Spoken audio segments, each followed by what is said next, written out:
Hello, everybody, and welcome to the What's Appening podcast. I'm your host, Paul Murphy, and this season we're interviewing GPT creators. What's Appening is brought to you by 3Advance, the development team that turns prompts into products. And today we got a bittersweet episode. This is the last episode that Raf and I will be sharing the microphone. Rafael is handing me the baton as I take it from here, and I'm excited and thankful, Raf, for getting us off the ground. Thank you for teaching us how to do the podcast. Thanks for making it happen. Thank you for all the tips and tricks and for your professionalism. I really appreciate it, my man. Thank you, Paul. Thanks for having me on as a guest today. So yeah, back to the show. Rafael Testai. Today, I have the privilege to interview you. So, Raf, I know all about you, but the listeners don't know all about you. You created StatuteMatcher, the GPT that helps survivors of domestic violence. So I'm going to hand it over to you, Raf. Tell me about the GPT, how it's helping people, and the background behind it. Tell me all about it. Yeah, thanks, Paul. Thanks for having me on. So essentially, I built a GPT that's now a nonprofit. And the GPT, what we call in the industry, it scratches your own itch. That's what it's called. So it solves a problem that you have.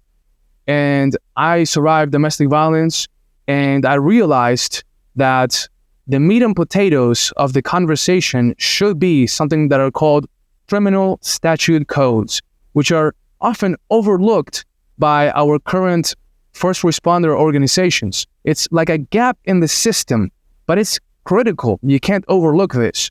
And I realized that we needed to have a tool, and artificial intelligence is perfect for this, to match your situation when you input the abuse you've been through and have the AI tell you the potential criminal statute codes that correspond with the abuse you suffered. Because once you have these codes, just speaking from some of our users, it really gives people the confidence to leave the abusive situations, to be able to report it adequately, and it puts the abusers on their heels because now they know that they have to match up to the letter of the law. And if you have this satisfying documentation to hold the person accountable, you have a lot of leverage. And whenever you do this, a lot of them have children with the abusers, and it could greatly impact child custody situations. If one of the parents was abusive, depending on the judge and their experience, you may have leverage and you may get full custody of the child, which in effect could end the cycle of trauma that's being passed on to the next generation. So it's generational. So I'm so glad to be on the podcast today to share this. It's incredible. And this is sort of like one of the most powerful things about AI. There is so much information out there, right? But it's impossible for one human to consume all the information. And especially in a situation of trauma, of distress, in today's society, unfortunately, the shame around this, and to be able to put this resource in place to allow folks to get some answers before, and even, unfortunately, in place of some of the services that are out there. So, Raf, tell me about some of the impact so far. Have you any stories? Have you any, is it touching people? Have you a lot of people using it? What difference has it made? Fantastic. Great question, because just this morning, I had a conversation with one of our survivors that used StatuteMatcher.org, and she also turned herself into a domestic violence advocate after it. This seems to be a pattern. When it happens to you, it's like God calling you to help other people in the similar situations. So her situation is fantastic. Her name is Michaela, and her story will be featured on our website, StatuteMatcher.org, probably by the time you watch this. So you can watch the full episode there. But in a gist, Michaela is a single mom, and her ex-partner was a police officer, right? And he actually domestically abused her, and unfortunately the child too. And she found me, and she went to our website to just input the situation of what had happened to her and her child. And it turns out that there were corresponding statute codes that represented this abuse. And with the call that I had with her this morning, she kept on saying that it gave her confidence to stand up for herself, to leave that abusive situation. And beyond that, you can use StatuteMatcher to help guide you, not as advice, but resources in the legal system. So she was able to get the forms. You can just ask StatuteMatcher, what forms do you think I should fill out? So in essence, she was able to self-represent herself against her abuser, who was a police officer. He had a lawyer that was extremely aggressive, and she stood strong in front of them and gained full custody of the child. unbelievable story. Wow. Well, we've done a lot of work at 3 Advance over the years with the National Network to End Domestic Violence. So we're very much in tune with the realities out there. And the reality is it's almost impossible sometimes to escape some of these situations. Now, having a tool like StatuteMatcher, it opens up, like you mentioned the word confidence a bunch of times already. Like, it's about being able to make the difference and make a change. And it's fantastic that this is out there. But Raf, let me rewind a little bit. Like, how did you discover OpenAI, ChatGPT? Were you looking for answers? How did you invent this piece of technology? Because it's valuable. I can see the value now, and understandably, when people see it, they can use it. But like, how did you arrive here? How did you get here? I saw an Instagram post back in November last year that Sam Altman, the founder of OpenAI or ChatGPT or OpenAI, they had announced the GPT store. The moment I saw that, I was on it. It's like, I spent the next week glued to the computer calling all my friends. Did you know about this ChatGPT? I have friends that are even software developers and they haven't even heard it by then. And I would send them the speech on YouTube, but it was like 30 minutes long. And one of my cousins, she's a software developer, Rafael Testai, if you're watching this, she's a software developer in Madrid, in Spain. And they don't get the news so soon because they speak Spanish. And I noticed that there's a gap also, just for users to listen to this. Everything that happens in English, like, we get it first, and it takes there's a delay of a week for them to get it. Yeah. So I was on it, and I started dabbling with it, and I got pretty good at it right away. And when did you realize, when did things click that you could use this to solve a serious problem, like a real world problem that's affecting probably millions of people across the globe, right? How did you put 2 and 2 together? When was the Eureka moment? Yes, because my situation was a catastrophe, just all around, the worst thing that could happen to a man, basically. And I have no money, nothing. So I happen to have just $200, and I'm in emotional distress. I'm discombobulated, worst moment of my life. Call a criminal attorney, and he says, okay, $200 an hour. So I pay him all I had. And he does what's called statute matching. I'm like, statutes? What does that even mean? Like Statue of Liberty? Like, what is that? No, these are like your rights, the laws. And there are new statutes passed like almost every year that really represent the abuse that you suffered. So just like we're doing right now, like, tell me what happened to you and I'll match you with potential statutes. So I'm talking to this criminal attorney and he starts using Google or like different like lawyer resources to like, okay, and she did what? And she put a GPS tracker in your car? That's a felony. And you have these text messages? That's emotional distress. And he starts giving me all these codes. And he's like, I want you to re-engage with police. Because the police, they didn't believe me. They didn't want to take my evidence. They were like, they had their mind set as to what happened. The officer, this is all in the police reports. And many people may be able to relate to this. The officer said, it's what she said and what you said. And the truth is usually somewhere in the middle. So everyone's got these biases. But unfortunately, when someone lies so much, they anchor and the truth is not somewhere in the middle. And okay, so he tells me, I want you to re-engage with police, but this time do it different. I want you to lead with the statute codes. I want you to say, officer, respectfully, I have these statute codes that I would like for you to review. And I got these hundreds of audio tapes and video and everything to satisfy statute requirements. Now, I want you to uphold my rights and to the full extent of the law, prosecute this case. So I sent my documentation. Next thing you know, I was right. They tell me like, you know what? You were right. We're going to send her to the prosecutor for felony domestic violence charges. And it's like, they apologize and everything went through like it was supposed to. But in that moment, I knew I was like, I did something that most people don't do. And I want to give justice to people. I heard about OpenAI and I was like, well, what if I can train the OpenAI to do what the lawyer did for me so other people can have the outcome that I had? And I did that like at 2 a.m. and I remember I did it and I got out of the chair and I was like, oh my God. Like I think I cursed in Spanish. I was like, I said something, I can't believe this. That was the moment. And before I finish, I have to give all credit to God. I think God gave me this idea. I'm not that smart to come up with this myself. And I told myself when I was at my highest point, I was going to tell people that God gave me the idea and he pulled me out of despair. I love it. I love it.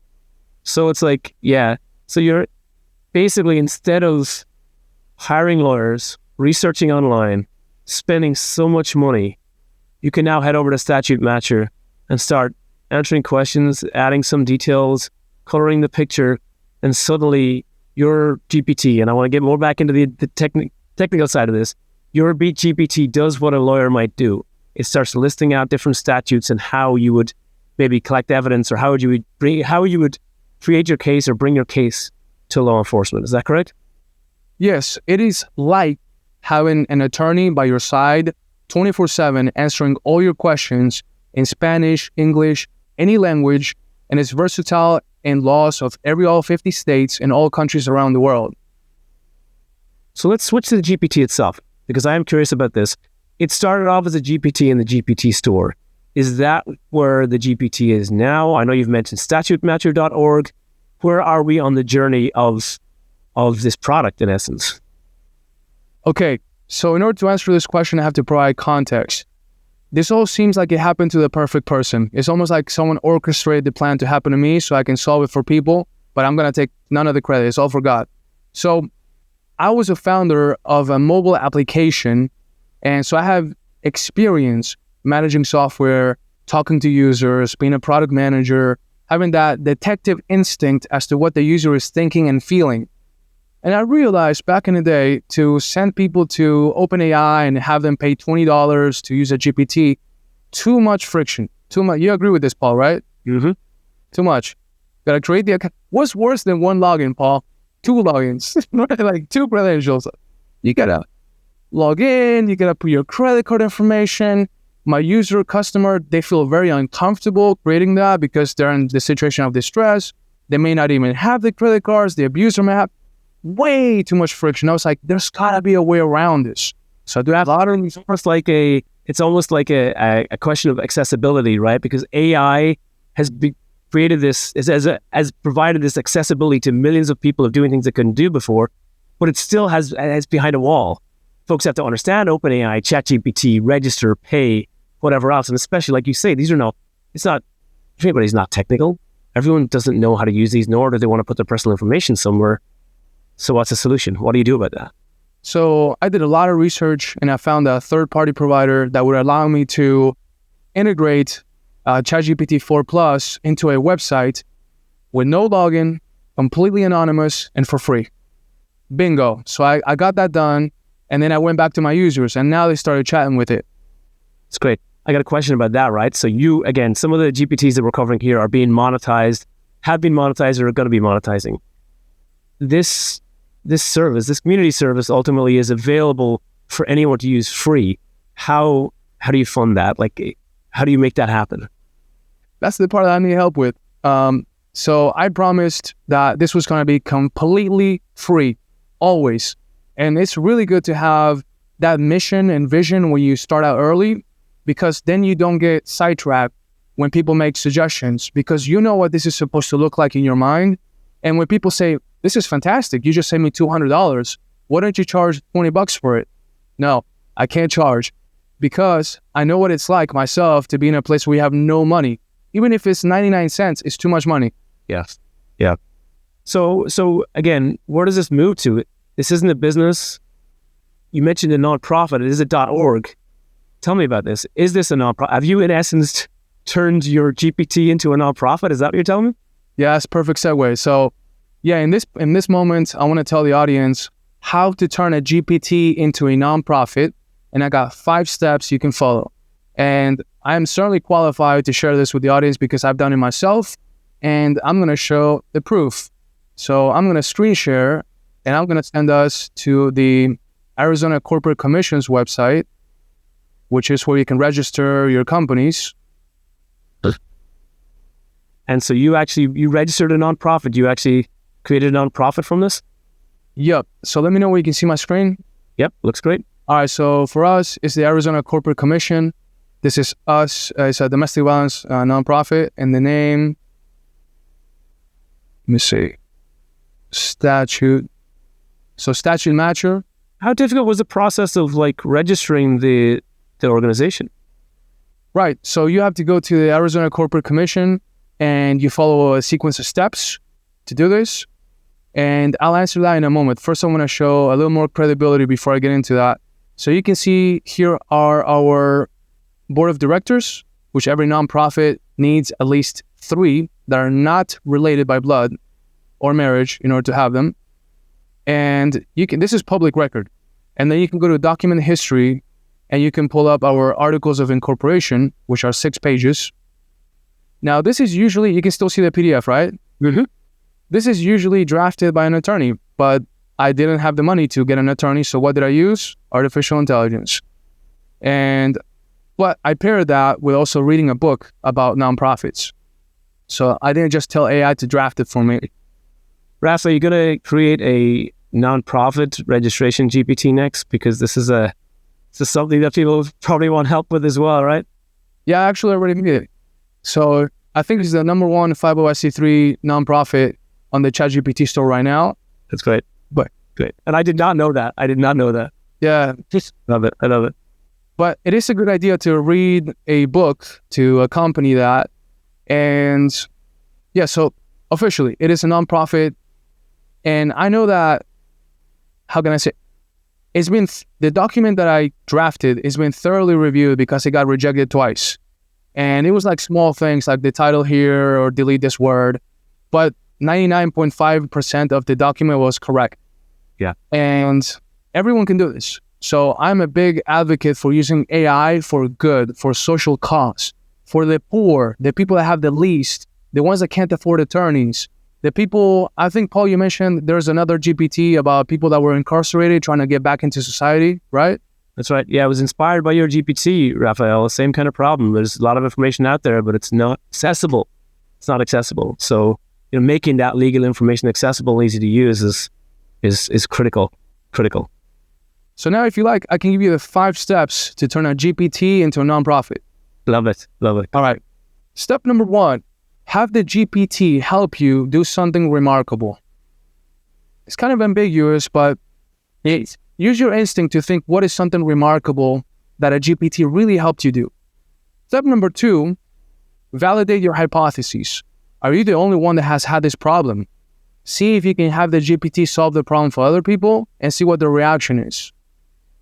So if you got enough validation, step number 3 is file your articles of incorporation, like I just showed you, with your state. And you can use the GPT that I built, the 501c3 GPT, to help guide you. You can ask it, what website do I go? What form do I fill out? Right. It's only $65 in Arizona, something like that. And you can draft it all yourself. You don't have to go to all these different websites or hire an attorney. Just sit down, read a book, use the GPT. And if it gets rejected, they'll tell you what's wrong with it. And you can just redraft it and send it again for free. You only pay the $65 one time. So you got almost nothing to lose. Step number 4, collect testimonials. This is what I was doing this morning that I mentioned earlier. Yeah. I do video calls with some of our users that are courageous enough to share their stories. And I just get their testimonials. I get them to write letters for us, letters of support. Step number 5 is where we're at right now, to get funding. So if you know how to get funding, let me know, because I haven't figured that one out. Well, I got a question for you. On your website, are you able to, is there a donate button? Is there a simple way to donate if you visit your website? Yeah, that's actually one step that we should implement. We're in the process of getting approved to be a 501c3. So I didn't want to ask before getting approved.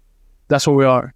Yeah, I know Stripe.com is a great place to integrate like payments, and they have nonprofit programs and donations, and that's also a couple of immigrants, 2 Irish immigrants started Stripe, Raf. So you gotta be in favor of that one as well.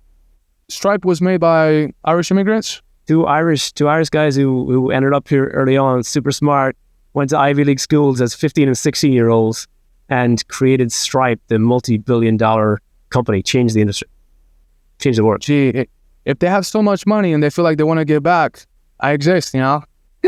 I love it.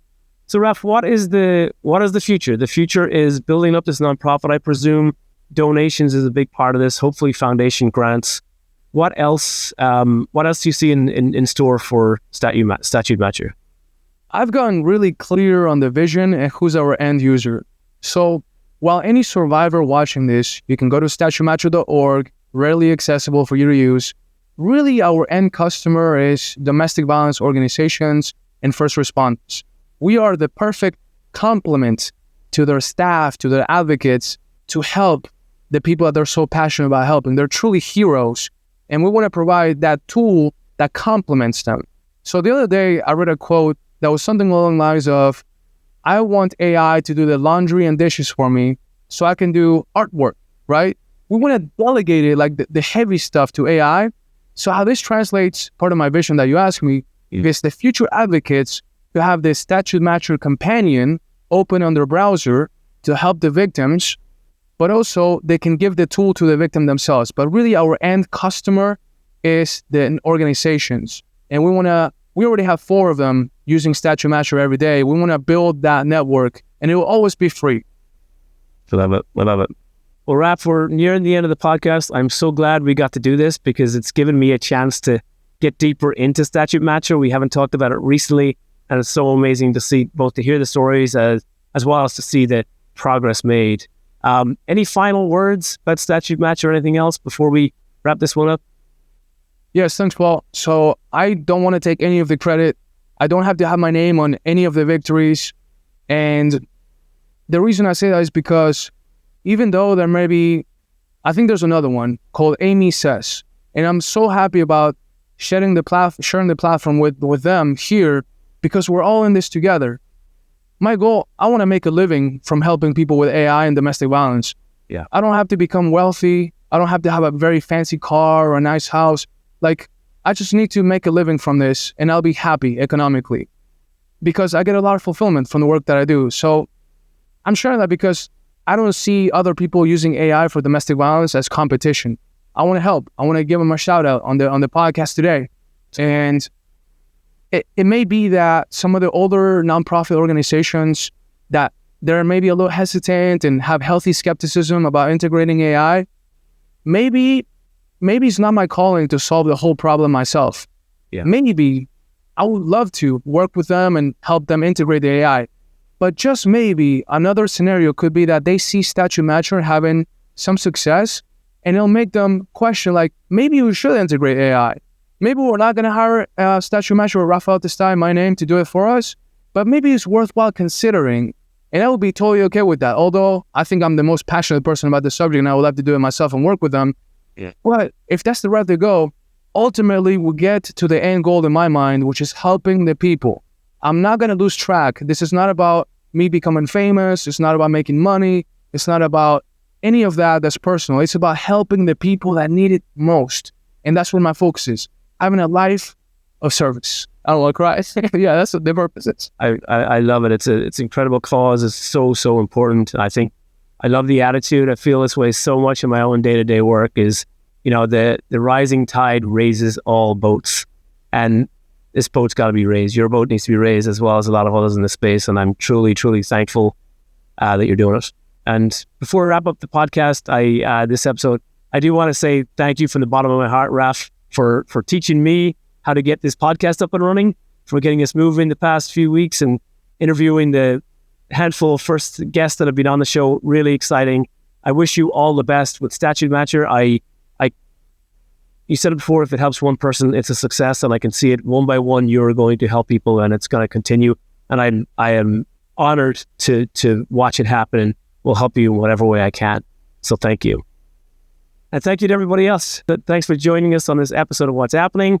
We're following GPT creators, podcast brought to you by 3 Advanced, the apps and AI development team for startups. You can catch us on YouTube. You can listen to it on Spotify, Apple Music, all the usual. And don't forget, I got to give a shout out to our newsletter. The What's Happening newsletter comes out every Tuesday using tech, apps, and AI.